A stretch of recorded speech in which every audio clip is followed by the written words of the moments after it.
வணக்கம் மக்களே, welcome to universe voice Tamil. தினம் ஒரு சித்தர் வாக்கு.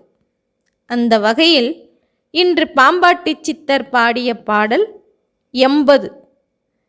காலன் எனும் கொடிதான கடும்பக் கையை நாம் கற்பம் எனும் வாளினாலே கடிந்துவிட்டோம். தாளம் அதில் பிறப்பினை தானும் கடந்தோம், தற்பரம் கண்டோம் என்று ஆடாய் பாம்பே. இந்த பாடலின் பொருள், வாழ்க்கை முடியும் மரண காலம் என்கிற கொடிய பகையை காயக்கற்ப மருந்து எனும் வாளால் நீக்கிவிட்டோம். இந்த உலகில் இனியும் பிறப்பது என்பதை கடந்துவிட்டோம். கடவுளையும் கண்டோம் என்று ஆடு பாம்பே என்று பாடுகின்றார் பாம்பாட்டி சித்தர்.